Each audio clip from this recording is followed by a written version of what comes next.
Pick natin ang ating mga mata. Hallelujah, Jesus. At hayaan natin na sa oras na ito, ipatuloy ang ating magpasalamat. Hallelujah, Jesus. Hallelujah. Purihin ka, Panginoon. Ilagay natin ang ating mga nais at ang ating mga puso. At hayaan natin sa bawat awit na ating nadadama, na ating nararanasan. Maranasan natin yung precision of the Lord.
ating gaganapin na youth camp. Ito po ay para sa ating mga youth, ating pong suportahan ang ating mga youth. At kung may mga anak kayo, mga apo, mga pinsan, mga pamangkin, isama po natin ito sa gathering. Ito po ay gaganapin po sa San Vicente Resort. Ito po ay pangungunahan po ng ating coordinator at ang ating assistant coordinator. Amen! Malinaw po ba? Sa darating na June 1, meron pong gaganapin ang mga kabataan na pagtitipon. Suportahan po natin ito sapagkat kailangan natin ang ating mga youth sa panahong ito. Kailangan tayo po ay susubaybayan natin ang ating kabataan. Amen! Dalhin natin sa kabanalan ng ating kabataan sapagkat tayo ngayon ay ang ating mundo ngayon ay sari-sari na. Kaya dapat dalhin natin ang ating mga youth sa ating mga gathering upang matutunan nila ang makalangit. Amen! Handa niyo bang dalhin ang mga kabataan? Amen. So lahat po ng mga may anak, may ako, magipag-ugnayan po kay Sister Kentin at kay Sister Ami sapagkat tayo po ay may gaganapin sa June 1, sama-sama po ang buong Vicaria.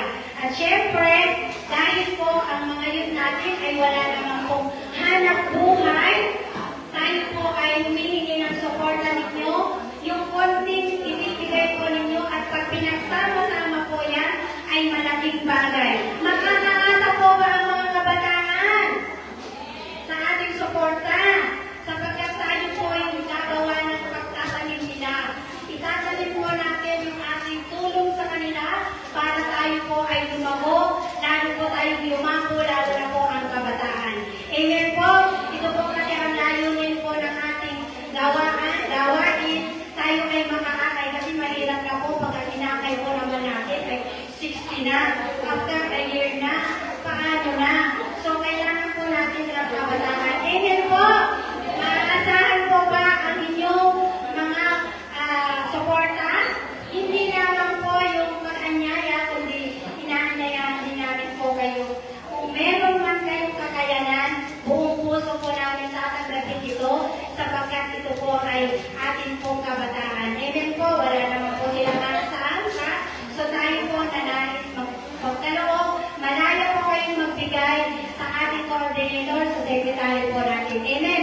So palapakan natin ang ating Panginoon. Yung palapakan po natin sa lupay na. Amen. So praise the Lord. At ang tanong mo naman pangalawa, sino ang pinagpala? Ang dami po, Lord. So hindi na ako magdagawan. Pupunta na po sa harapan upang ibigay ang parangal sa Diyos na buhay. Amen. Ay, parang wala naman.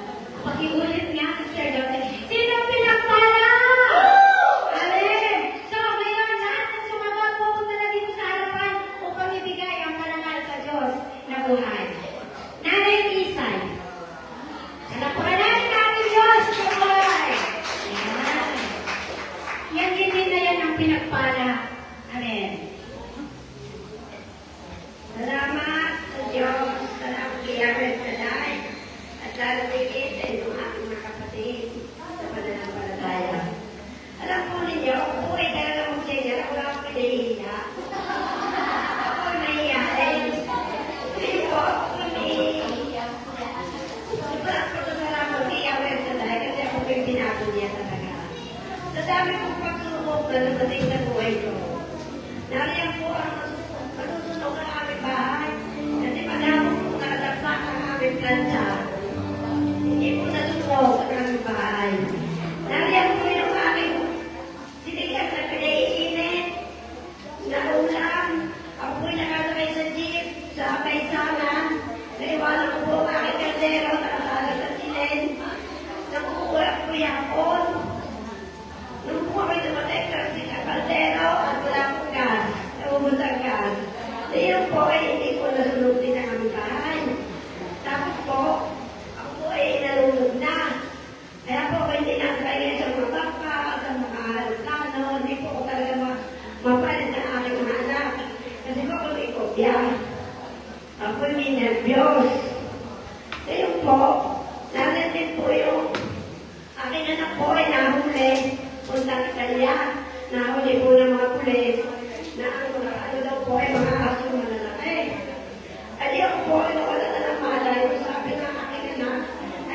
huli sa Paris.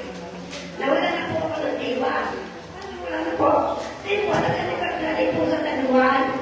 Sabi ko po sa Iyawit sa Lai, iuwi mo lamang po ang aking anak na walang sugat at buhay. Ako po'y maglilingkod sa inyo. Hindi po ako titigil ng paglilingkod. Kaya po ito po ako. Kahit po ako'y masakit ang tuhod. Ang dami ko pong nararamdaman, nakalala ng iba, wala akong sakit. Hindi ko po tinasat ng pag-awayakan na. Pero po pag nasa bahay, nakahiga. Hindi po ako nagpapalata sa aking mga kapitan na may maraming nararamdaman. Pero kung pagkawain, nalakas po ako nagpipiyet, naliligaw, papunta ka na naman inay. Sabi ko, anak, ito ang tutumahan. At nagkala ko naman, napakuha ako kasama, na tiga-amin, walang, kasi po yung aking kasa na lagi po ng kaunting nararamdaman. Ay ako nagpipiligan ng mga kasama na tiga-bilabita na alaminos. Kaya po ako nagpapasalamat, kasi po ako may nakasama ng tiga-alaminos na bilabita. Yung po ay dapat ay hindi ko makasama, pero po, sa akin po pakikisama sa kanila, ako po inaalagaan lagi ako yakay. Kaya po ako nagpapasalamat at binigyan ako ng mga kasama sa pagkatende. Kasi po ako inaakay na rin nila. Ngayon po, yung muli ko i-session sa inyo, ako po may kapit pa na napakabait. Ang talo mo ng aso ay ginagagalit. Ginawa ko sa aso ko, sinabiyay ko, kasi po ang lakas ng boses, hindi tao. Tigay po sa paan ng aso, kantay na bilik, para pag may napating na tao, itatakin. Yung po, liinyan sa aso. Pag po naandan na amin sa samaya, galit po, paano po ng tambutso, makakaitem sa kanilang kurtina. Hindi po. Yung tinigil si Kuya, minumura po yung aking driver. Sila ba po daw po ang aking sasakyan. Tinitiis ko po yun, lagi akong pinamamalan ng mukha. Lagi po akong pinangihit ng laraan. Lagi po akong pinagpapalikan. Kasi ako yung pinamumuka sa akin. Pinakikita ko sa akin ang kanyang mukha na sigaret. Tapos so, pag yung sabi no, lagi ng aking mga anak sa pisan, pag wala ng ekasyon, galit na galit ako. Tapos dito ako, nakapasok mga kaldero nila. Pinarinig ko sa akin, galit siya.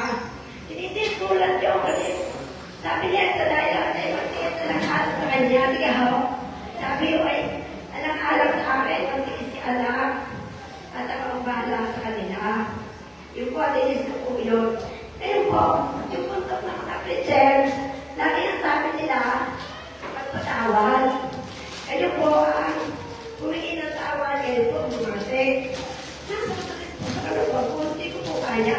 Kasi po talagang lahat po ng ginagawa sa akin ay hindi maganda. Sinitiso lang mga taong may ako na nagagalit pag ako'y pinumura. Baka ako awayin ko akin ako yung aming kapitbahay na yung pamangkin.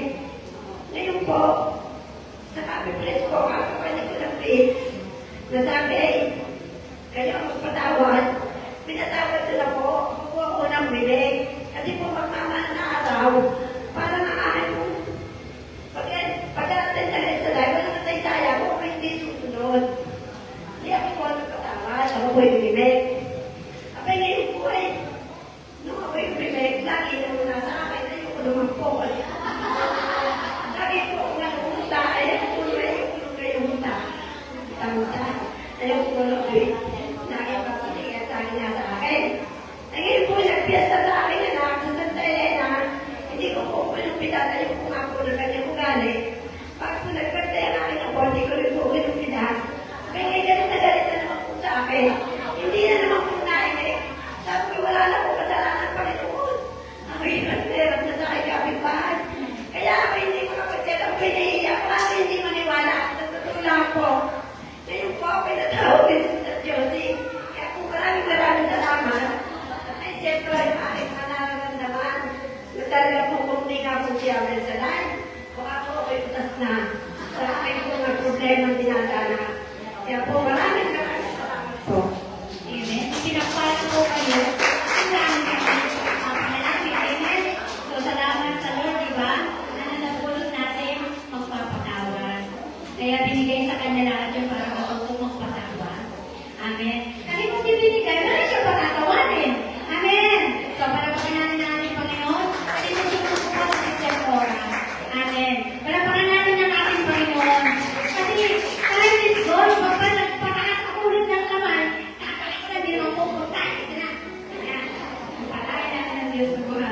Amen. Hallelujah. Magandang hapon po sa inyo lahat. Dito na naman ako, mamaling-maling na naman. Alam niyo, magpapasalamat ako sa Panginoon na nakasali ako sa grupong ito. 30 taon na ako. 35 pala. At sa loob po ng 35 years, naranasan ko po ang halos lahat na. Nasaktan, umiyak, nagtampo, nagalit, nawalan, sumagana, nawalan ulit. Pero masaya po sa buhay ko. Hindi po ako apektado. Hindi po ako nalulungkot pag wala akong pera. Hindi po ako nalulungkot pag wala kaming kulang. Kasi, ang asawa ko wala ng trabaho, may parang na. Ay, mayroon po akong anak dati na walang trabaho. Salamat ngayon meron na. Ang amin po ako ay 5. Baga naming 2, hindi ka naman kapisan. Pero pagka ako, may gagawin ako doon sa aking tatlong apo na kasama ko sa bahay. Kasali din po yung ating 2 apo. Kasi ganun po kamahal sila. Kaya po ako'y masaya. Ano bang po ang nararanasan ko? Pilit akong itinasayo ng Diyos. Lagi pong pinapalaala ng Diyos na I am the Lord, your provider. Ano man ang kailangan mo, ibibigay ko sa iyo. Maghintay ka lang. Pangaktaan ko. Ito nga po, sinasabuhay ko po ang lahat ng ito para maipakita ko po sa aking asawa na medyo hindi ko po talaga siya naisasama. Marahil po kaya gano'n dahil sa dating ugali ko na madali mo akong ugali. Madali akong magsalita ng masakit kapag siya nagkakamali. Siguro hindi ko niya makalimutan yun. Kaya ipinapakita ko po sa aking asawa na ako'y nagbago na ako'y mayroong Diyos na umaalala sa akin, na mayroon akong Diyos na hindi ako bumabayaan, at mayroon akong Diyos na laging nandyan kapag siya ay aking kailangan. To God be the glory. Yan yung mga manggagawang matitibay na. Amen? Sabi niya, lulubog, lilitaw. Nagkakameron at nawawalan. Ganun naman talaga. Amen? Doon natin na-appreciate yung pagmamahal ng Lord. Sa gitna ng kawalan, nandiyan lagi siya. Sa kasaganaan, medyo malalayo, pero nandiyan pa rin siya. Amen? So, inilalapit dati tayo ng Lord. Kapag gumiginhawa na, lapit ka ulit sa akin. Amen? Naglalambing lagi si Yahweh El Shaddai. Alam niyo po yung mga yan, kaya paborito ko tawagin. Yan yung mga bata-bata pa ako dito sa Batangas. Ito na yung mga masisipag natin manggagawa. Kahit saan bundok yan, alam yan ni Brother Boye. Dahil yan mga yan ang mga paborito dito sa Batangas. Amen. So, yan mga yan ang subok na matatag, subok na matibay. At nawa sa mga yung ganyan din. Amen. So, ang tatawagin kong nasusunod, ito rin. Subok na matatag, subok na matibay. From Mandalbar, Rizal, pumunta ng Batangas, pumunta ng Santo Tomas, hindi nakalimot, hinanap ang gawain ni Yahweh Shaddai. At isa siyang ginagamit ng ating Panginoon upang gawitan, sambahin ang Diyos. Tawagin ko po si Brother Jonathan. Kilala ko na po. Magpala nga po sa pwede niyo ba ako sa bayan ng Kristo? Kasi natouch ako sa sister ko na. Ang kailan, basta maghintay ka na. Alam niyo kaya po awin dito, tuwing marinig ko putukan na ito, naalala ko po si Brother David.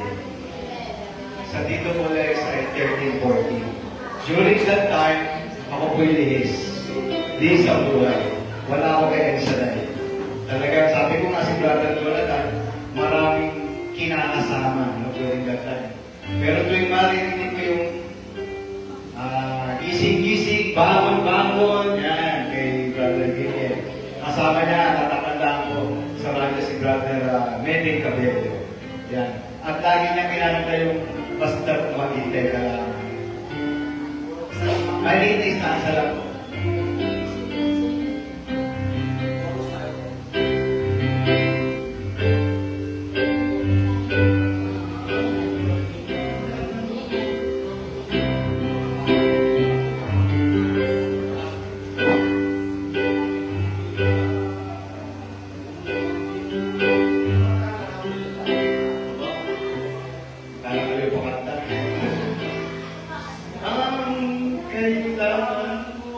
Tibay ng loob kung mayroong pagsubok man. Ang kailangan ay di magtatagal at muling mamamasdan. Tibay ng loob ay hindi natin pinagkikasamihan. Ang kailangan mo ay basta't maghintay. Kasi sa nakalimutan, palasakan po natin ang kami. Ang gusto ko po sa totoo, actually nakita niyo po, late ako. Galing po ako sa Barangay San Francisco, no? At galing po ako sa trabaho. It so happened na biyaya po ng Panginoon. Hindi ko po ito diskarte, hindi ko ito lakas, hindi ko galing ng anak ko, kundi talaga po kilos ng Yahweh.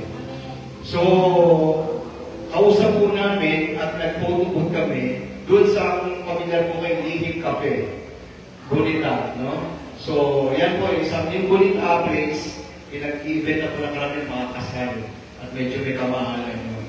Katabi po nun yung Lihim Cafe, restaurant na medyo masarap din ang pagkain. Ngayon po, meron silang resort, na resort, at it so happen na yung anak ko ang nakuha nila mag-photobooth. Dalawang unit po yung aming nirenta, tsaka yung isang kaibigan namin na sa photoshoot and video. So, ang gusto ko yung totoo, yung mismong may-ari yung kausap namin at tuwan-tuwa sila. Nung sabi na gusto nila makipag-tie up sa amin at maganda po yung naging negotiation ng aming yung business ng aking anak sa photobooth services. At yun ang gusto ko yung totoo. At ngayon po, every week talaga po umuulan kami ng schedule. Kaya, ang gusto ko pong ipatuturo rito, ito po yung bigay ni Yahweh Shaddai. Na tuwing mag-uusap yung mga anak ko, isa pa, nagpapasalamat din po ako galing po sa ibang bansa yung isang anak ko at mapayapa din sa nakabalik na sa Pilipinas. So, kung titignan ko at nag-uusap kami minsan, kasama yung mga anak ko, sasabihin, dati ganito lang tayo, dati ganito kasi 15 years po kami naupahan sa Montalban, Rizal. At sinabi nga po ni Sister Josie, doon din po umpisang target ko naglingkod, nakakilala muli sa Panginoon sa pamagitan ng basa natin. At yun nga po, binigyan na kami ng bahay dito sa Santo Tomas, Batangas. At meron pa akong binigyan na biyaya sa amin sa Santa Rosa, Laguna. So yun ang gusto kong ipagsigawan sa ating lahat na yung pagkilos ng Panginoon. No? So ang lagi ko lang po, kahit ako may kahinaan, ang lagi niya po sinasabi sa akin na laging maging mababa ang aking kalooban. Yung espiritu ng pagpipigil sa sarili, isa po kainit kasi ulo ko lalo pag nagdadrive ako. Yun po yung laging inano sa akin ng banal na espiritu. At yun po ang gusto ko pong ipatotoo sa inyo. Yun po yung nagiging susi para po yung pagpapala, sabi nga po natin po ng lingkod, bumuhos, hustong kakal, siksik, liglig, at umahapar. Amen? At bukod po sa mga ganun pagpapala, still, yung mga pagsubok at yung hamon sa buhay, nandiyan po. At sabi ko nga, hindi naman ako natatakot doon dahil matatag po at matibay yung ating pinangahawakan na salita mula sa ating punong lingkod hanggang sa kanyang mga elder disciple, hanggang sa mga preacher. Maliwanag po yung mga bawat Bible verse na iniiwan sa atin. Dapat, yun nga po, salamat sa Diyos at nakatanim sa aking puso. At yun ang aking nagiging gabay sa araw-araw. Pag ako po'y nalilihis ng paningin o nalilihis ng pag-iisip, pag tinignan ko yung kaya nanalangin ako, meron pong Bible verse na narinig ko sa ating punong lingkod, sa mga elder disciple, at sa lahat po na umahayo ng mga lingkod ng Panginoon sa utosan na ito. At salamat sa Diyos at yun po ang nagiging gabay namin sa aming buhay. Salamat sa Diyos dito at patuloy na may pinagpapalang at iniingatan at pinipigyan din ang hamon sa buhay sa araw-araw. Muli po, binabalik ko paburi sa mga pagsamba sa ating Diyos na makapangyarihan gawin sa tunay binahal. Amen. Purihin natin ang ating Panginoon. Napakasarap po, nagiging inspirasyon natin. Hindi na kulang, hindi na pabayaan Diyos. Kapag inura mo ang Diyos, uunahin ang ating pangangailangan. Amen. So, may konting oras pa tayo. Tatawagan natin si Nanay Abiling. Amen. Parapakan natin ang ating Panginoon. Ang mga tao na pinagpala ng ating Panginoon ay hindi pwedeng palampasin. Amen. Magandang hapon po sa ating lahat, lalong-lalo na sa ating dakilang Yahweh Shaddai. Nagsimula po ako noong 1991 bilang attender ng Santo Tomas. Ako po ay tuwang-tuwa noon sapagkat nagsimula po kami ay napakarami. Puno-puno ang plaza hanggang doon. Talaga po walang simitang karayo. Halos po ay mga 150 to 200. At nung po panahon yun ay ako po ay isang guro, mahirap po lamang ako. Ang anak ko po ay 4. Pero kahit na po kaliliitan ng aking mga anak, ay sinisikap po maka-attend dito sa Santo Tomas. At mga 9 to 9:30 po ay sa mga bus po ako sumasakay. At ako po ay nag-iiwan lamang ng sulat sa aking mga anak. Ang sabi ko kay Lord, Lord, pagka po ako ay makapag-retiro na, ay ako po ay tunay na maglilingkod sa inyo. Ay di noong 2008, patuloy po akong uma-attend ng mga gawain. At noong 2008, ako po ay nakapag-retiro. Kaya sinabi ko kay Lord na ako na ang magsisimula maglingkod sa amin sa San Juan, Santo Tomas. At kaagad ay ako yung ginawang coordinator, 18 taon ako, binigyan din po ako ng mga gawain sa social services sa Ambel, sa youth po ay 10 taon. At sinabi ko po kay Lord na makatapos po lang ang aking mga anak, ay doble pa po ang aking gagawin paglilingkod sa Kanya. At ako po naman ay tinugan ng Panginoon at ang aking pumuling panalangin ay yung pong aking 7 ako ay makatapos sa pag-aaral. So yung pong lahat ng iyon ay nasunod. Ang aking pong 7 ako ay lahat po ay natatapos ng degree course, may 5 at may 4. Kaya po ako tuwan-tuwa sa ating Panginoon. Talaga po ang tunay pong nagsisilbi sa ating Panginoon ay hindi niya pinababayaan. Kaya ako po ay naniniklod sa inyo na patuloy po lamang tayo sa ating paglilingkod.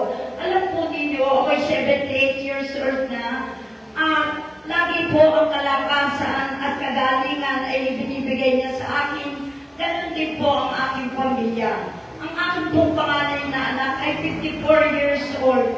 At wala po sa amin na dumadanas ng talaga po katakot-takot na sakit. At ngayon po ay ako po ay nakatindig sa inyong unahan. Ako po ay nakakapagbiyahe pa ako kailan lamang po ay nakakapunta sa Marinduque, Yao dito. Pero ako po ay walang kasama. At salamat po sa Diyos. Sa aking pong sa paggabay po niya, wala na sakit sa aking ulo o ako'y naliliyo. Kaya po, gano'n na lamang ang pagsasabi ko sa ating Panginoon na patuloy ako maglilingkod sa Kanya sa abot ng aking mga kaya. At ang sabi ko pa nga, habang nakahakbang ang aking mga paa, ay patuloy ako maglilingkod. Kaya ang lahat po ng parangal at pupuri, binabalik ko sa ating dakilang Yahweh. Purihin ang Diyos, talaga napakabuti ng Diyos sa lahat ng lingkod niya. Lahat ay hinanda upang maging mabuti at laging pupurihin si Kristo. Amen? Amen po ba?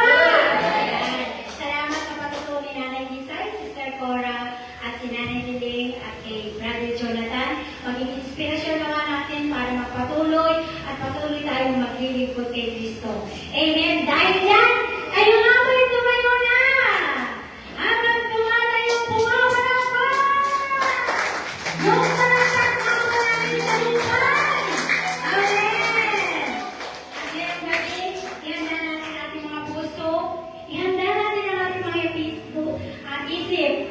Hayaan natin ang dinig ng Diyos ay ating marinig sa pamamagitan ng lingkod niyang pinadala sa lugar na ito upang ang kanyang salita ay ating mapakinggan na nagbibigay buhay at pag-asa. At ang nagawin din ng Diyos para sa hapon ito, walang iba kundi ang ating minamahal, Brother Boyer Balistis.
Banal na Diyos, kapilang at Shaddai, kami nagpupuri at nagpapasalamat sa inyo. Salamat sa biyaya ng buhay at kalakasan. Salamat, Panginoon, sa kabila ng aming kahinaan.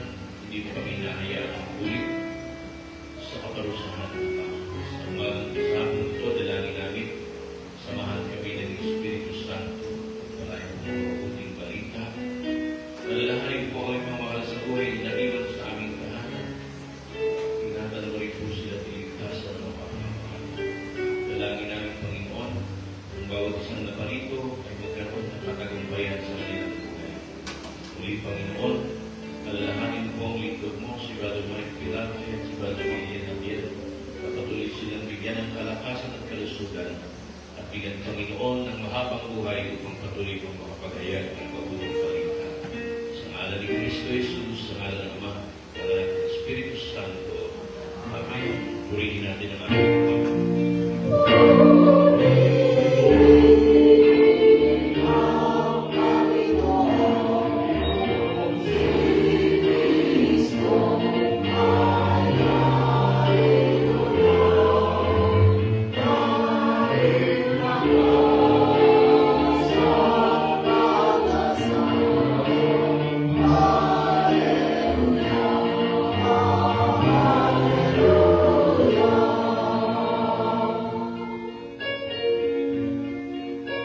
Purihin ang Panginoon, nag-iiwang sa pagdating niya. Nakaganap ang aking Espiritu. Si Kristo ay narito na, alitan ay masaya. Tayo ay Panginoon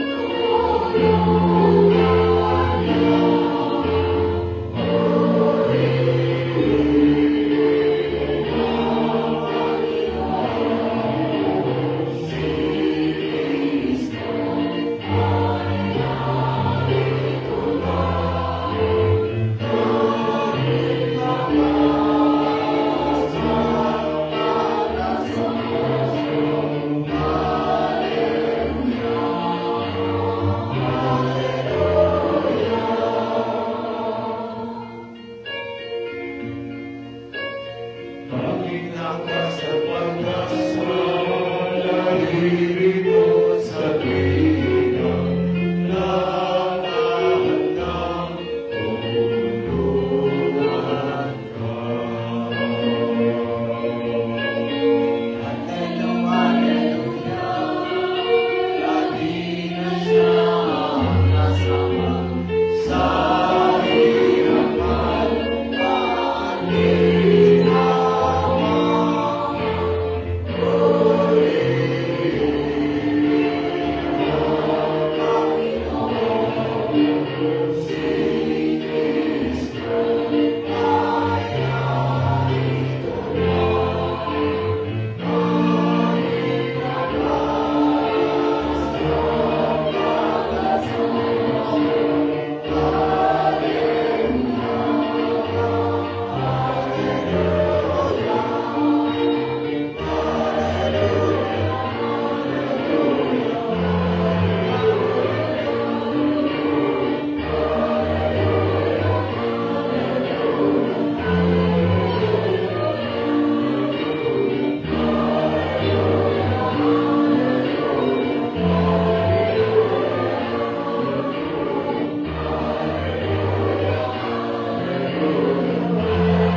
Purihin ang Panginoon. Palakpakan natin ang Diyos.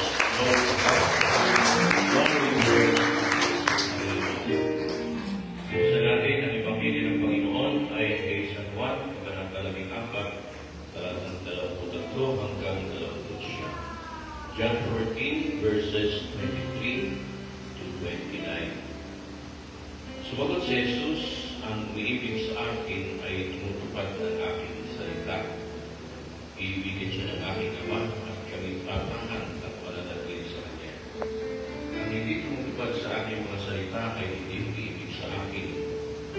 salitang narinig ninyo ay hindi sa akin, kundi sa Ama na nagsugo sa akin. Sinabi ko sa inyo ang mga bagay nito habang kasama pa ninyo ako.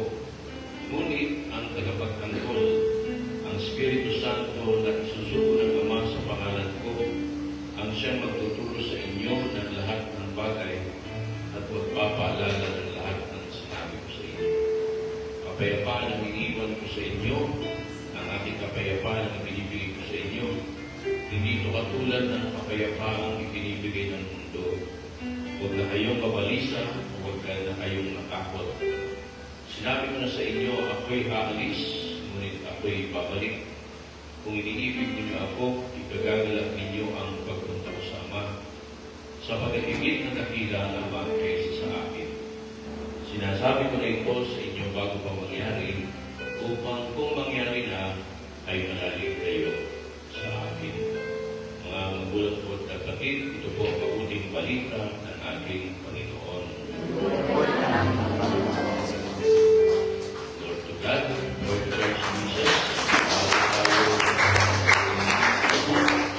taas muna natin sa Panginoon ang mga bagay na natin ay nais natin pagpalain. Tubig, langis, banyo, Biblia, karawan ng asawa, kung mayroon, kung wala, karawan ng mga marites, kapit mo. Alam nyo, may kwento lang ako sa dito. Kami kasama ko si Brother Che kanina, nag-duty kami kay Brother Mike, Ernest. Hindi namin maintindihan niya sinasabi ni Brother Mike. Kaya may mga salita doon, pinababasa sa kanya. Ligaya, tagumpay, may binasas doon, pagdasal. Kung hindi na intindihan, sabi niya, magdasal kayo. Ang kahirap, may intindihan ko. Sabi ng punong lingkod, mag-pray kayo. Tapos, pinagin niya, sabi niya, pre-over ko kayo. So, pre-over kami, kasama ko sa Berlin. Papasok kami ng kumik sa kanya. Tapos sabi niya, pre-over ninyo ako. Humingi ng panalangin. Hindi ko lang, basta, ewan kung gano'n ko ginagawa lagi. Pero, kanina, si Brother Che ang nag-pray. Siya ang ako. Pinatungan namin ng kamay, ang punong lingkod. At habang nagdarasal si Brother Che, isang malakas na hangin ang dumaan sa loob. Meron kasing parang tagto, parang isang maliit na kubo doon sa lugar ng punong lingkod. Basta lahat ng mga binabasa ng kanta, pati mga words na binabasa ng punong lingkod, naglipahan, lakas, parang may ipo-ipuhan dumating habang nagdarasal si Brother Che. Hanggang sa matapos magdasal si Brother Che, saka huminto yung hangin. Sabi ko, anong nangyari? Ganito na lang kaming tatlo. Nagtitingin na kami, tinitingnan namin ang punong lingkod. Kasi aalis siya. May pupunta sa ibang bansa, meron pang mga tela ng gagawin. Kaya sabi ko, siguro, sa mga prayer meeting, lagi natin isama ang punong lingkod sa panalangin. No? Kahit sino sasalita rito, o bago kayo simula mo, isama niyo lagi sa panalangin ang punong lingkod. Dahil siya rin, kailangan niya ng dasal. Amen? Batas natin mga bagay na dala-dala natin, tayo ko'y manalangin. Ang maraming Diyos, kayo ay ang makapangyarihang Diyos. Ikaw ang tunay na Diyos na aming sinasamba. Walang imposible sa iyo. Yung mahirap sa amin, napakadali po para sa inyo. Dahil kayo ang nagbibigay sa amin ng buhay, nagbibigay sa amin ng kalakasan. Dalangin po namin, Panginoon, ang mga bagay na itinatas ng aming mga kapatid ay daluyan na kayong kapangyarihan. Upang saan man nila gamitin ang mga bagay nito, ang tubig, langis, banyo, Biblia, ang kanilang mga handbags, ay daluyan at pagpapala ng iyong kapangyarihan. Father, dalangin din po namin ang kanilang mga prayer request. Gaano kahirap, alam namin, Panginoon, magagawa mo po ito, Panginoon, kung kami may malalim na pananampalataya sa iyo. Lord, hindi mo tinitingnan ang aming itsura, hindi mo tinitingnan kung anong aming nagawang pagkakasala, ang tinitingnan nyo ang laman ng aming puso na yung pananampalataya. Salamat po sa iyong kabutihan. Sa ngalan ni Kristo Jesus. Amen. Okay, pwede tayo maupo mga kapatid. Maligayang Pasko.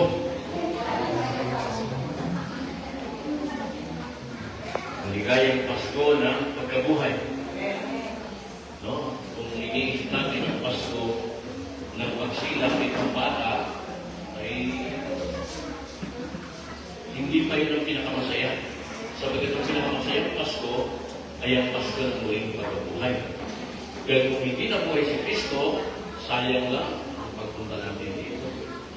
Nagpapasalamat ako sa Diyos dahil nakita kong aking kapatid o aking isa mga parang anak-anak, brother na Isay, nandito na siya, tumutugtog. Kasama ko siya, bata ko siya doon, sa Bumaka.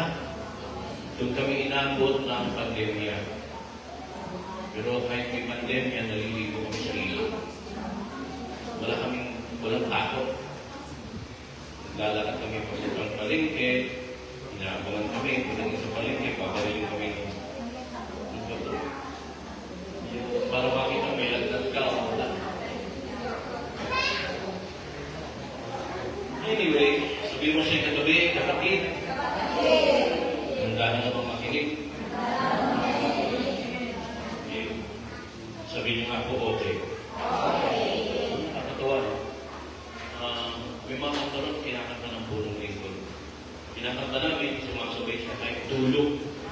Nababanggit niya yung tulog. Sino ba nakarang araw, mga kapatid? Natunghayan natin ang dalawang paraan ng pamimili ng pinuno o ng leader. Sa nakarang linggo, una, yung pamimili ng Santo Papa. Tinatawag natin conclave. Nagkulong ang mga kardinal para pumili ng magiging Santo Papa dahil si Pope Francis ay inuwi na ng Lord. Pinatulog na. Sobrang pagod siguro pinatulog. At sumunod, mga kapatid, na pamimili itong eleksyon. Kung titingnan natin, ano pagkakaiba nila? Anong pagkakaiba ng pagpipili ng Santo Papa at pagpipili ng mga senador, gobernador, etc. Alam niyo, yung dasal nila. Kung iisipin natin, ano kaya ang dasal ng mga kardinal habang namimili sila ng Santo Papa? Siguro ito dasal nila, Lord, wag ako. Yun ang dasal nila, Lord, wag ako. Kaya answer prayer siguro si Cardinal Tagle dahil hindi siya napili. Kasi kung isipin mo, maraming taong Pilipino, mga Pilipino nagdarasal, nawa, si Cardinal Tagle ang maging Santo Papa. Pero sa totoo lang, ang prayer na wag siya. Bakit? Una-una mga kapatid, ito mga kardinal po, pag sila nagko-conclave, ang panalangin nila ay wag sila kasi ang tingin nila sa posisyon na yun, pagiging Santo Papa, ay responsibilidad at sakripisyo. Imagine kung si Cardinal Tagle ang naging Santo Papa, hindi na siya makakapag-release sa Ambel. Kasi nandun na siya sa Roma. At habang buhay niya, tignan niyo si Pope Francis, umalis siya ng Argentina. Habang buhay na siya, hindi na siya ata nakabalik sa Argentina. Na habang buhay na siya magpantay ang kanyang paa. Ganon din naman, kung sakali maging Santo Papa si Cardinal Tagle, hindi na siya makakadala sa Pilipinas. Kasi magiging bias eh. Bakit na lang sa Pilipinas? Hindi naman siya shepherd ng Pilipinas lang. Siya shepherd ng buong mundo, ng lahat ng pananampalataya kay Kristo. So, sakripisyo, hindi siya umuwi. Kaya siguro sabi ni Cardinal Tagle, katabi niya yung napili.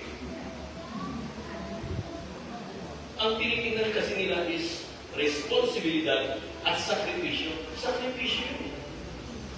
Itong inaalala, siguro ang dasal nila, kung sa mga kardinal, wag ako, ang dasal nila, let it be me. Baliktad. Ang dasal nila, ako na. Mga kardinal, wag ako. Hindi naman lahat, pero karamihan sa mga tumakbo ay, of course, nakatingin din sa responsibilidad.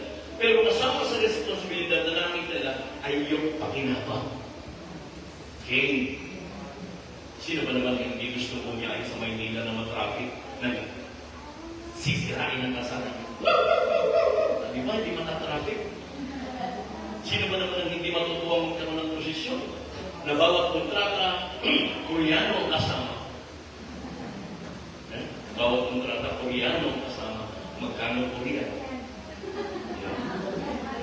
May ating-ating lang ito. Sino gobernador eh? Si Ate di pa rin. Yung dating disciple natin, si Brother Roger Lago, nasa Mindoro siya na friends. May credit sa akin. Kasi siya na dating kasama sa mga nag-audit sa militar. Dating si Brother Roger Lago. Ang sabi niya sa akin, ganito pala yan. Kapag may bagong gobernador, ang unang pinatatawag niya ay ang genetic engineer. Yung may alam sa lupa. Tapos kilala niya, mapa ng buong probinsya. At sasabihin ng gobernador, pagpakan niya, kanina, wala ko, ibigay si gobyerno niya. Magugulat ka na lang, kapit bahay mo si Ate B. O kung sino man gobernador. Ganon. Magugulat ka na, may pinatapit anong project of the government siya. Hindi mo alam, ano napunta yung titulo yan? Of course. What are we empowered for? Ganon ang mga perks, mga privileges. But then ang mga kabilang iba, sakripisyo, ginagawa nila yon dahil na isa, silang dahilan. At maraming dahilan din ninyo.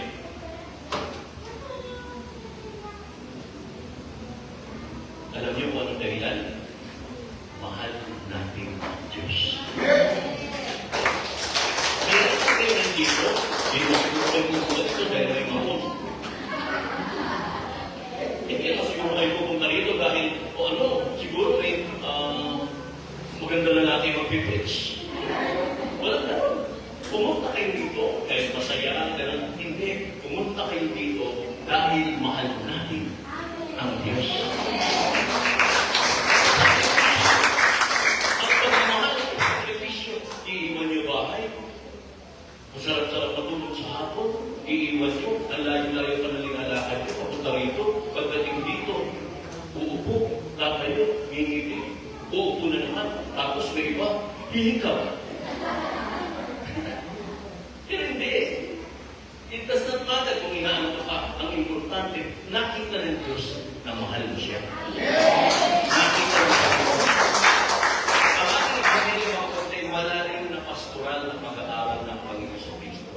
Sa John chapter 13, mababasa John 13 hanggang 17, mga kapatid. Ito ay paalala na. Dahil itong bahagi ito, mga kapatid, John chapter 13 hanggang 17, ay pamamaalam na ng Panginoon. Yung last week, diba? Pag-alis si Judas, saka nangaral si Jesus na, magmahalan kayo, ha? Inisip ko, bakit hinintay pa si Judas na umalis? Hindi ko pwede kasama siya pag sabi ng magmahalan kayo, para matauhan. Ay, hindi, hinintay pa umalis si Judas. Gawin mo na dapat mong gawin. Umalis si Judas, saka nangaral ang Panginoon na magmahalan kayo. Minsan talaga may mga uma-absent, hindi na hiririnig pangaral eh. Pero si Judas di naman absent nandoon, inutusan lang na dapat gawin. Kasi alam ng Diyos, ang role niya sa misyon ng Panginoon. But then, eto na, nagbibili na ang Panginoon kung sakaling mangyari na ito. Yung mga disciple, di pa rin maintindihan eh. Yung si Judas, hindi yung Judas Iscariote, isang Judas pa. Nagtanong, bakit ka sa amin lang kayo magpapakilala? Hindi ba dapat sa lahat kayo magpakilala? Pero sa akin ng Panginoon, alam mo kasi, ang nagmamahal sa akin, sabi nito, ang umibig sa akin ay tumutupad sa akin salita. Ang layo ng sagot. Ang tanong ay, bakit na naman hindi kayo sa lahat magpakilala? Ba't sa amin lang? Sabi ng Panginoon, ang umibig sa akin ay tumutupad sa akin salita. Ibigin siya ng aking Ama at kami tatahan at mananatili sa Kanya. Ang sinasabi ng Panginoon dito, huwag nating limitahan ang kaharian ng Diyos. Para kila Judas sa mga disciple, ang pagkakalam nila ng kaharian ng Diyos, doon lang sa Israel. Yun ang hihintay nila. Itatag at ipaalisin ang mga Romano at itatag na ang kaharian ng mga Hudyo. Pero hindi yun ang plano ng Panginoon. Sapagkat hindi lang yun kaliit ang pag-ahari ng Diyos, kundi buong mundo. Kung hindi nangyari at hindi nag-alay ang Panginoon si Kristo, malamang tayo hanggang ngayon mga nakapahal pa rin tayo. Kasi hindi natin nakilala ang Kristyanismo. Maring hindi nakarating si Magellan. Anong ituturo ni Magellan? Di ba? Ang ibig sabihin mga kapatid, inialay ni Kristo ang kanyang buhay hindi lamang para sa mga Hudyo, para sa lahat ng tao na handang umibig sa Kanya. Di ba mahal natin ang Diyos? Ngayon, kung mahal natin ang Panginoon, birigin natin ang mga paalala ng ating Panginoon. Nasabi sa verse, sa mga biling, sa John chapter 14, verse 22, sabagot sa Jesus, ang umiibig sa akin ay tumutupad sa aking salita, ibigin siya ng aking Ama at kami tatahan at mananatili sa Kanya. Ngayon, itong verse 23, ito po ay talatang nagsasabi ng katiyakan ng presensya pagkatapos umalis ni Jesus. Pinapakita rito, kapatid, ang katiyakan. Binibigyan din ni Jesus ang pag-ibig na ang pag-ibig ay hindi lamang emosyonal or optional. Di ba? Ang pag-ibig hindi emosyonal. Hindi yung kapag pilit ko, hindi naman ang priority na.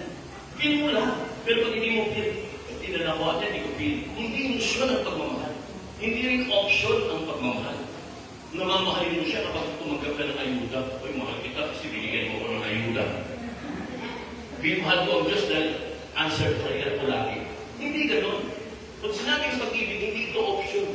Hindi rin ito dala ng emosyon. Ito ay nakakapit na sa presensya ng ating dakilang Diyos sa buhay. Pinapakita ng pag-ibig ay aktibo buhay. Kaya kayo nakarating dito. Dala ng pag-ibig, nakarating kayo dito. Kahit malayo. Dala ng pag-ibig, kahit si Brother Tagawang nakarating dito. Gawa ng pag-ibig, ang inyong lingkod galing tagig, nakarating dito.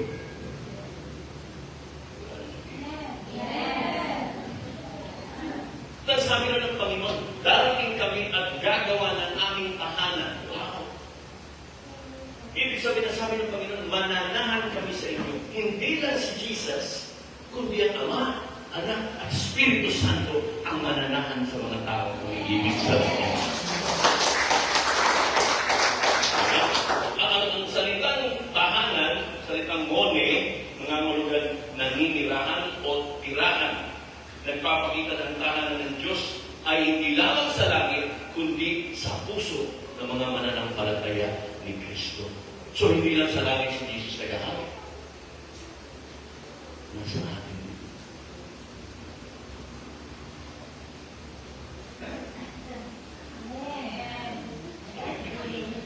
Okay, ganito na lang. Pangalan ko siya. Okay.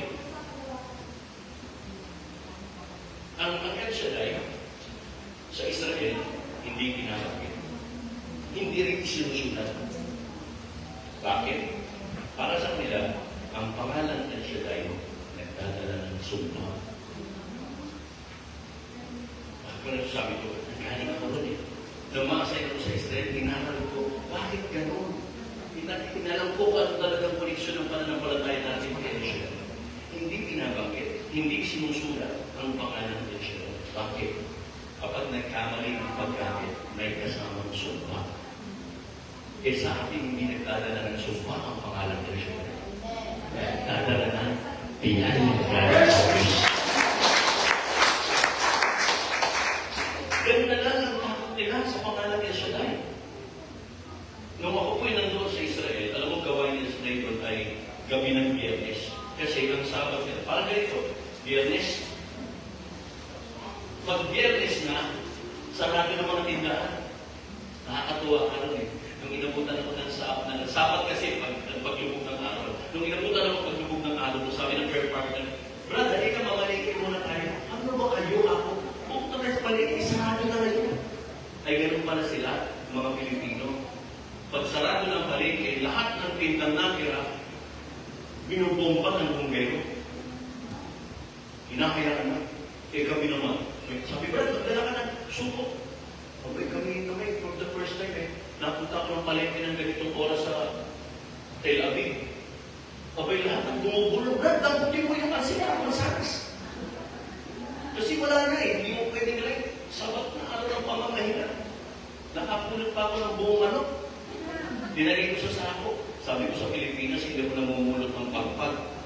Dito, harap-harapan. Kasi pag sarado na tindahan, wala na oras ng pagsamba yun. So lahat ng pinagkuhan. Pinalingkuhan, pinakakain ko yung manok sa choir. Alam nila na pulot yun. Pero hindi. Pagsama, yung mga Pilipino sa opisina, ngayon, pagdating ng gabi, sa prayer meeting, may mga pulis na nag-iikot para, lalo na sa opisina, dahil alam nilang maraming Pilipino, baka may Pilipino. So, ginagawa ng mga pulis, kumakatok sa opisina. Bili! Pumasok na sa mga alas 2, alas 3, madaling account. Passport, papers. Nalabas ko yung passport ko, yung visa ko, at yung invitation ko mula sa kapit. Lagi na lang pag biyernes, pero ng usapan, tinakot ko.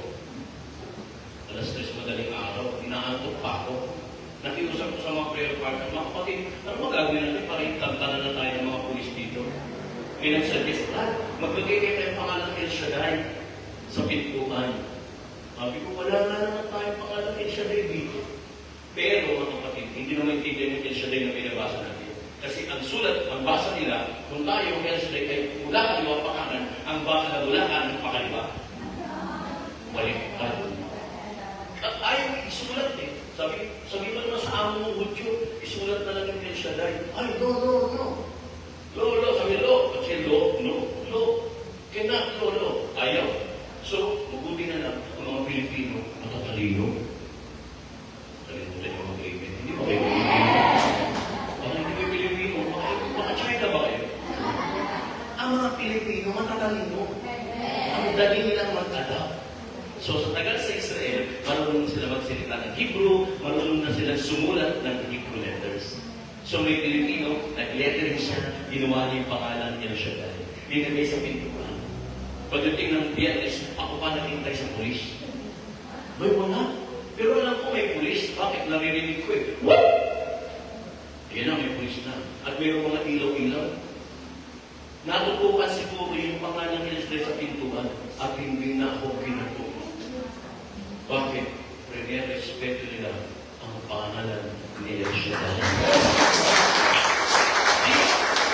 Hindi naman kasi pumangalan ng Shaddai, pero yun, ang El Shaddai is one of the 7 covenant names. Isa lang yun sa mga pangalan. Pero ang totoong pangalan ng Diyos, kapatid, ay nakasalalay sa 4 na letra. YHWH. Kung babasahin natin yung YHWH, anong basa? Paano natin Yahweh? Wala ng power. Puro consonants. Ano ba? Paano babasahin niyo ng audio? Ha? Ang pangit naman kung Bisaya. Diyawa. Diba? Pangit. So hindi ganun ang pronunciation nila. Pag hindi na binabanggit, hindi na binabanggit ang pangalan ng Diyos. Ang ginagawa nila, huminga sila ng malalim. Diba? So every time humingi sila ng malalim, tinatawag nila ng Diyos. Ganun pala yun. Nang tayo hininga ng Diyos, ang umasa ng putik, hiningahan niya, yung burubak, yung Espiritu ng Diyos, ibinigay sa atin, kaya tayo tinagkaroon ng buhay. Kaya nung sinilang tayo, at ang bininyagan tayo, ang unang sinigaw natin ang pangalan ng Diyos. Di ba tinanong tayo ng Father? Tinatakpin mo ba ang gawa ng Diablo? Anong sagot natin? Hindi, sagot tayo.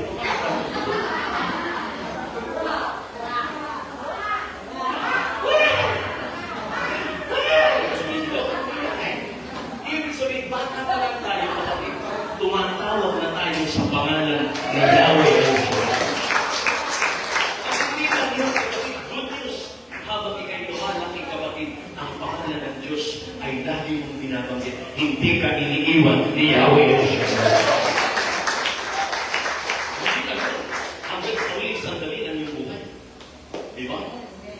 Sasabihin sa iyo, Sister Josie, ipapamana ko sa iyo ang aking. Diba? Huling sandali, hindi nga, tumatawag sa Diyos. Kaya hindi ko pwede husgahan yung isang tao, ay adik yan. Pero lahat ng tao na mamatay, may huling tinatawag. Huling hininga. Anong tawag doon? Huling pagtawad. At ang sabi ng Biblia, whoever calls upon the name of the Lord will be saved. Hindi mo pwede sabihin, siguro yung diktador na yan sa impyerno. How do you know? Paano mo naman nalaman? Meron namang huling hininga. Yung lalaki yan, babaero yan eh. Malagay ko sa impyerno. Paano mo nalaman? Kung sulit sa dali, tumawag sa Diyos. Di ba?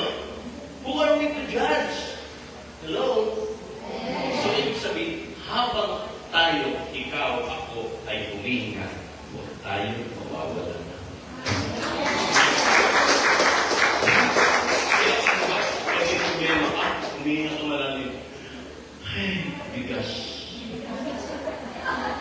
Magugulat ka, may bigas na darating. Hindi ka tumawag ka, tumawag ka. Hindi mo lang alam. Ngayon alam mo na. Sa tuwing huminga ka, ito'y palatandaan na sumasa iyo ang Diyos. Nasa akin na. Dapat mo sa iyong puso. Tumigibog ba yan? Salamat sa Diyos, tumigibog. Bakit tumigibog? That's it. Sabi ng Panginoon, I am the way, the truth, and the life. Ako ang buhay, sabi ni Martha, Lord, kung nandito ka sana, hindi siguro namatay ang aking kapatid na sinasama ko. Ano sabi ng Panginoon? Ako ang resurrection, I am the resurrection and the life. Resurrection is a word. Pakinig ko kayo. Ang resurrection ay salita na nagkatawang tao. Si Jesus yun. Ang buhay ay salita na nagkatawang tao. Si Jesus yun. So, ibig sabihin kapatid, yung pagtibok ng puso mo, yan ay pagtibok ni Jesus sa iyo. Hindi ko okay, tumitibok ng mabilisan. Uy, ang lupipin, losan ka. So, nung dinadapat mong gamot, hindi. Inakataon ng Lord, sinasabi niya, anak, ipanatag mo kalooban mo. Ako ito, hindi kita iiwan, hindi kita mawawala. Kaya sa may problema kayo, kung nga may malalim. Di ba turo ng tulong lingkod? Inhale, exhale, smile. Bakit kinakailangan smile? Ibig sabihin kapatid, kinikilala mo na may kasama ka. Diba? Naglalakad tayo. Nagsasalita tayo mag-isa. Pupunta rito, ito na may susunod ko. Pagbulang-langin mo, pupunta akong Santo Tomas. Pagbulang-langin ka ako siya, bulang-langin ko. Flores de Mayo. Hindi mo bulang-langin sa gusto, Monoro. Ha? Di ba pag pupunta ka sa palengke na, Lord, ano ba mo bulang ngayon? Lord, sino kayo ang darating? Lord, puro tayo, Lord. Kasabi, nababaliw ka na. Ikaw lang mo siya nagsasalita. Well, hindi ikaw nag-iisa. May kausap ka talaga. In reality, usap ko ng Diyos. That's the first point. Unang puntos mga kapatid. Ang pangako ng Diyos sa ating mga minamahal kapatid, may katiyakan ng presensya ng Diyos. Pangalawa, of course, may katiyakan ng presensya ng Diyos. Ang banal na Espiritu ang patuloy na magtuturo sa atin at gagabay. Verse 25-26. Sinabi ko na sa inyo mga bagay nito habang kasama pa ninyo ako. Ngunit ang tagapagtanggol, ang Espiritu Santo na isusugo ng Ama sa pangalan ko, ang siyang magtuturo sa inyo ng lahat ng bagay at magpapaalala ng lahat ng sinabi ko sa inyo. Nagpapaalala. Bakit kailangan paalalahanan? Ako pa dito sa Tomas, bakit kailangan may paalalahanan? Kasi makakalimutin tayo. Kung minsan nakalimutan mo, kasama mo ang Diyos kung ano ginagawa mo. Nakakalimutan natin. We are no longer aware na nasa atin ng Diyos. Kung saan tayo pumapasok, hindi dapat tayo pumasok. Nakalimutan mo, kasama pala ang Diyos. Diba? Kung sa ano yung dinadaman mo, hindi naman sa iyo, nakalimutan mo kayo. Anong pala ko yan siya? That's why the Holy Spirit will remind us. Papaalalahan ka, Biyernes na yun. Baka nakakalimutan mo. Mahal mo ko, di ba? So, minsan Lord, mahal mo ko, di ba? Amen, Lord. O sige, magkita tayo sa Eh kung makakalimutin ka, bigla kang sisimutin. May gawain pa naman. Iinom ka ng tubig, aalis ka na papunta sa simbahan. The Holy Spirit is what we call in Greek na parakletos, katulong, guro, comforter. Kaya kapag may problema ka, tuturuan ka ng Diyos. Di ba? Kuminsan, wala ka naman, hindi ka naman nag-preach. Di ba, hindi naman kayo nag-preach. Tapos bigla ka na lang mapapabigan, mag-word of God ka ng bigla. Ay, ang sabi nga pala sa salita ng Diyos, sino nagsabi mo? May nagpaalala sa iyo ang Espiritu Santo. Yes. Sinanay, huwag isa lang. Pumunta ka, huwag yan, kung saan-saan, marindok eh. Hindi siya natatakot. Bakit? Laging sinasabi sa kanya, huwag kang mag-alala. Sasamahan kita. Tayo sa bawat buhay. Turuan ka ng lahat ng bagay. Yan. Ibig sabihin, yung naguguluhan, bibigyan ng liwanag. Hindi liwanag ng ulo ni Brother Boy. Liwanag ng salita ng Diyos. No? Na kahit nabibigo tayo, ang ating mga alaala ay ibabalik sa atin ng Panginoon. Diba? Nakalimutan mo na ba yung 1 plus 1 equals 3? Diba? Natandaan nyo? Nakalimutan nyo na ba na tuwing umaalis kayo, laging sinasabing, Lord, bantay mo bahay namin. Ginawa niyo pang bahay ang Diyos. At totoo lang, huwag yung gagawin nyo kasi gawain na ng mga bata pa sa pananampalataya. Pero sa tagal ng pananampalataya, tutusan nyo ng anghel, ministry ng anghel, pantay mo bahay namin. O, tutusan mo. Alam mo ba? Ilang years na gawain dito sa Tomas? Wow, 32. Diba?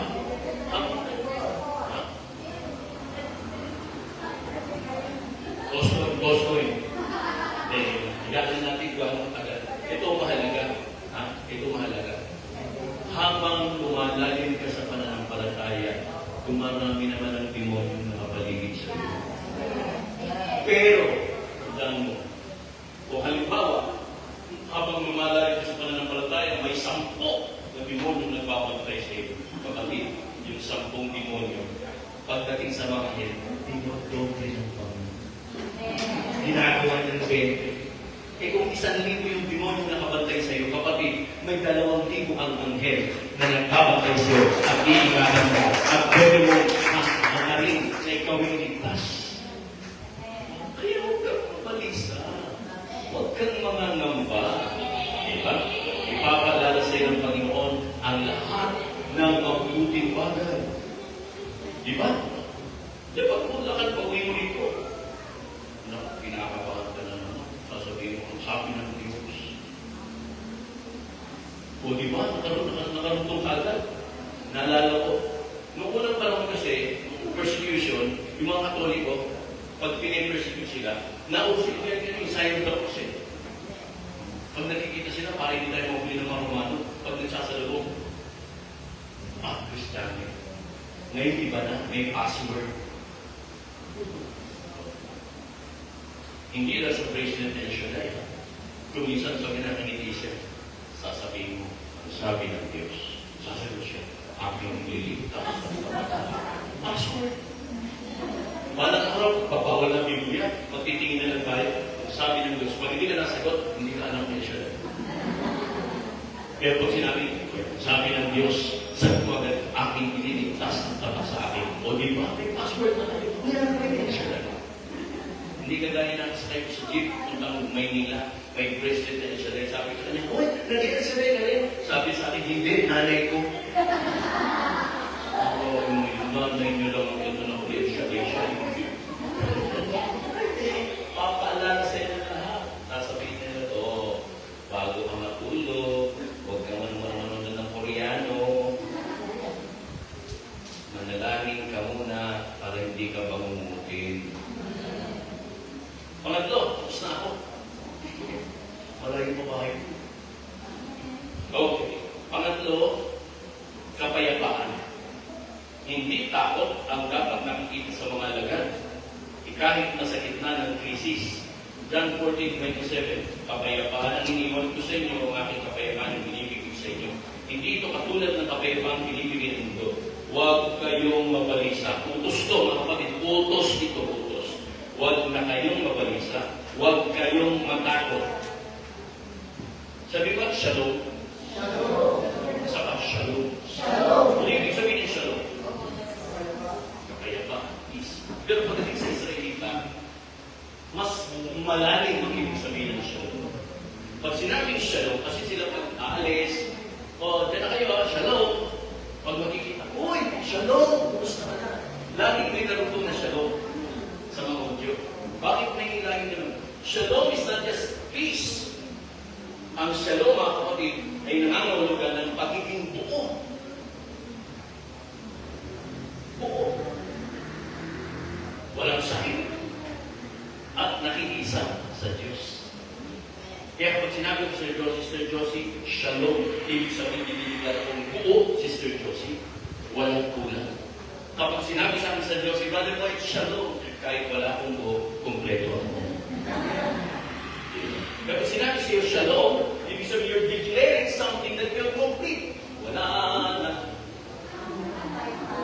Shalom is being complete. Hindi lang yung the peace of the Lord, piso. Hinihulog mo, piso. When you say shalom, ibig sabihin, sinasabi ko sa iyo, kapatid, kinukumpleto ng Diyos ang buhay mo. Kaya pag nagsuli ko, shalom, shalom, mga kapatid, shalom. Ang kapayapaan is hindi pansamantala. O nakasalay sa mga pangyayari, ito ay nakaugat sa presensya ng ating Diyos. Because dahil ka namang kasama ng Diyos, wala ka ng kalooban. Hindi ka matatarap. Hindi ka magwawala. Ang Mr. Ko, meron another. Meron, pagin natin. Hindi mo mag-iwan ng Diyos. Nalaman mo wala ka ng pera. Salamat. Wala akong gagastos. Di ba pag may pera ka, pag ginastos mo, nabawas. Pero pag wala kang pera, ay, okay, wala akong gagawin. Ito, si brother, si Bisay kasi ang pangalan niya. Brother Bisay, kung ako'y nasa Bumaka, inabot ako ng pandemya, hindi ako tagaroon. Pero bakit tinatawag ko sa barangay? Hindi ko alam kung sino nag-raise ko sa akin kung bakit hindi mga tagaroon. Pinatatawag ko para bigyan ako ng ayuda.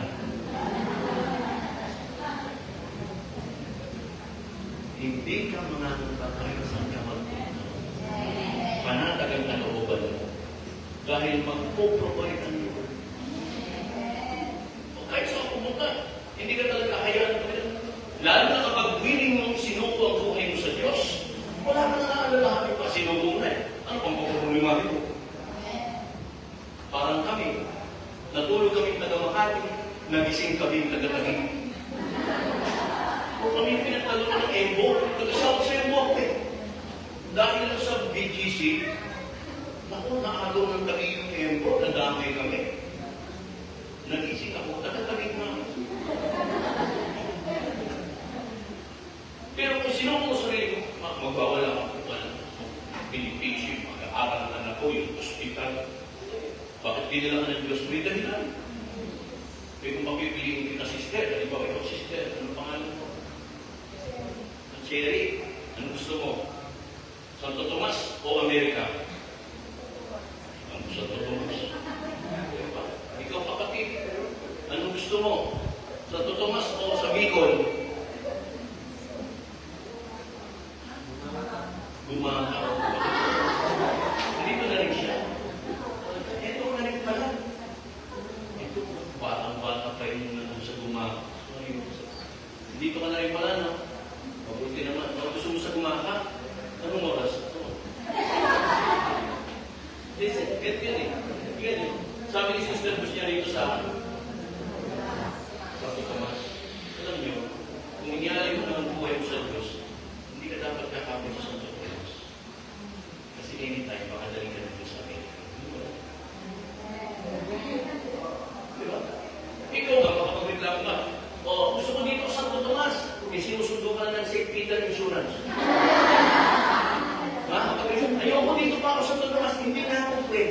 Tandaan nyo, hindi tayo taga dito. Nagkaroon tayo sa langit. Anytime, pag sinabi ng Diyos, okay, umalis ka rin sa Santo Tomas, pumunta ka ng Amerika, may magagawa ka pa kung inayos na lahat ng papeles mo. Salamat sa Diyos. At pupunta na ako ng Amerika. Pero hindi ibig sabihin, papunta ka na ng Amerika, kalilimutan mo sa Santo Tomas. Abala na kay Santo Tomas, goodbye! I hate to see you go. Nakakalimutan. Then, dinala ka roon, alalahanin mo yung mga kapatid mo sa Santo Tomas. Halimbawa, sister, pamiliting, di ba? Santo Tomas, o sa Cavite, ang lapit lang. Kahit saan, kapatid. Sasabihin mo lang kung ano ang kalooban ng Diyos.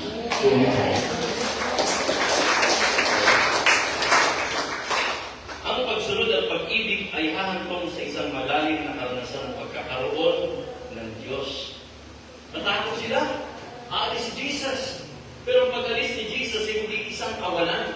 Kapatid, ang pag-alis mo sa Santo Tomas ay hindi kawalan kapag kasama mo si Jesus. Shalom. Father, Son, and the Holy Spirit is in you. Ito ay isang hakbang patungo sa isang mas malalim na spiritual na katotohanan. Ibig sabihin, kapatid, kahit sa kadali ng Panginoon, kapag kasama mo ang Diyos, hindi ka dapat mababalis. Sa makikinig ko sa sharing ko na yung taon na kinay. 78, hallelujah. May ako 58. Sabi ko, Lord, 20 years yun. Older than me, pero nakapagbiyahin pa. Tapos tayo mamamata, hindi ka lang ako sa tutuma. Kapatid, malawak ang misyon. Sumunod ka sa pinagagawa sa iyo, Panginoon. Hindi ka niya iiwan, hindi ka mapapagod. Be aware of God's holy presence. Magbago man ng Santo Tomas, hindi nagbabago ang pagmamahal ng Diyos. Nagbago man ang itsura mo. Noon, talaga naman, you are 24, 34, 24. Ngayon, 42, 42, 42. Pero hindi naman nababawasan ang pagmamahal ng Diyos sa iyo. Basta tandaan mo, nasa akin si Kristo. Pag umuwi ka ng bahay, problema ng oops, nasa akin si Kristo. Pag dito sa bahay, nasa akin si Kristo. Kaya kung umuwi ka ng bahay, ano yun? Marumi ka kayo. Tapos na. Nakalimutan mo na naman na nasa iyo si Kristo. Na iba kang sinamahan. Pag-uwi mo sa bahay, okay. Kumbaho. Hallelujah. Praise the Lord. Uy, kasan pa. Hinihintay ako. Praise God. Tinigyan mo ko ng lakas, Lord. Para yung kasan, may kaya ko pangutasan. Diba? Sabi ni Brother Mary Capello, basta't ka naman o laging kanan. Huwag kang matatalan. Hindi ka pababayan. Gusto niyo ng kwento? May kwento ko na, kwento ko na siguro ito. Nagmamadali ba kayo? Alam mo yun. May sa opo. May kwento ko na ito sa ito. May kwento ko na ba rito ito sa yung brother na may others.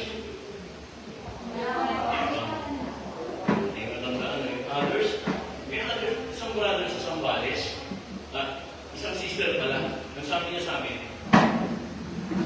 lumapit siya, sabi niya, brother, anong gagawin natin? O bakit? Yung sister ko may nangyari. Ha? Anong gagawin natin? Bakit natin? Kasama ba ako ron? Sabi sa kanya, hindi yun lang yun.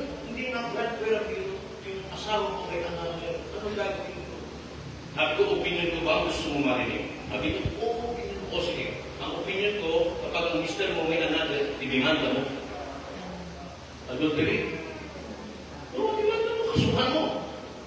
Pero kung opinion ng salita ng Diyos, ang itama mo sa akin, ang sinabi ng Diyos, ibigin ang kaaway.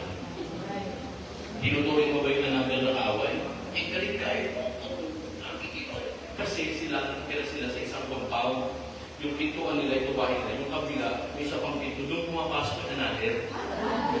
Kaya yung mister niya, kapag medyo nakainom, nahihilo, yung mister pumapasok sa tutong pinto, bilang pinto. Ito na. Sumunod naman si sister talaga masunurin. Mula noon, nagtanggap niya yung bayan, ibigin ng away. Kapag nagluluto siya ng ulam, kalahati dinadala niya sa kabilang pinto. Luto siya ng minuto, kalahati sa kabilang pinto. Nagluto siya ng dinuguan, kalahati ko nila, hindi iglesia. Dinadala sa kabilang pinto. Eto na, naging nag-BFF na sila. Best friend forever na.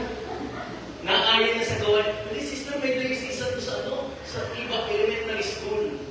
Pagdating doon, sinama niya yung sister. Eto na yung mister niya. Pauwi na. Pagdating, pumasok sa bahay. Carmen! Tabi ko! Carmen ang tawag. Ay wala. Lumito sa kabilang pinto. Pagdating doon, Honey! Yung iba ang tawag eh. Doon, Carmen, dito, honey na. Yung kaya lasa ni Carmen, yung naging honey. Sabi niya, sige, wala naman pala din dito. Lakad siya sa gutom niya, naglakad siya sa kalsada na parating sa tapat ng iba Sambales Elementary School kung saan may tayo sa isang assembly. Kung hindi siya nagbananagyo, pakape-kape, pero muntik siya mabulunan. Bakit? Nakita niya yung asawa niya, yung another, magkahawa kamay. Namanangin siya sa langit ko. Nakaranta yung mister. Maging curious. Pumasok sa gate ng eskwelahan at tumayo sa likuran ng dalawa kasi naghahakikikan. Ang pinag-usap. Para yung kwento ng preacher. Ngayon, ang preacher namin si Brother Melvin Cabello. Sabi ni Brother Melvin, isuko niya mga bagay, hindi ka nakutubod sa Diyos. Sumigaw yung another. Yes, Lord, isinusuko ko na siya. Yung lalaki, huwag naman. Yung asawa sumigaw, Amen, Lord, Amen. Tapos, and they live happily ever after. Kasi pag uwi nila, ginahani ang tawag, sister, brother. Sabi niyo nga, Amen. Amen. Sa Israel, pag sinabing Amen, hindi lang nag-agree. Sinabi sa Israel, nagiging batas. Pag sinabi ng gobyerno, eto, gawin natin. Makikipag-gera tayo. Amen! Sesedyuhan yung masunduan, naging batas at dapat ipatupad. O halimbawa, sister, isasabihin ko sa iyo, ha? Ano nga ba yung pangalan mo? Sherry. Halimbawa, Sherry. Sherry naman tinatanong ko.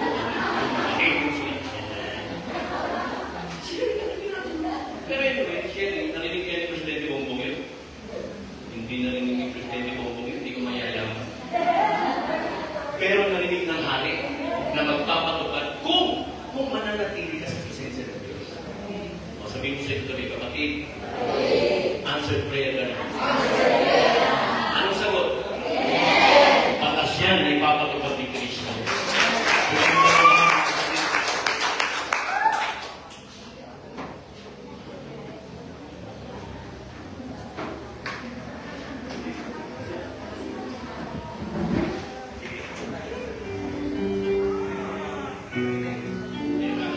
Anyway, ngayon, dahil minsan ako mapunta, bigyan ako mapunta sa Tutumas, gagawa kayo ng pila, magbabayad ng langis.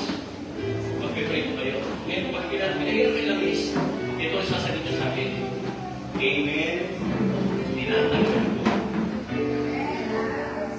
Kung naman yung hinihingi mo, Amen. Tinatanggap ko. Ibig sabihin, batas. May papatupad ng Panginoon. Sige, pila kayo. Pinagis ko.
Ito ang tumatanggap ng salita ng Diyos.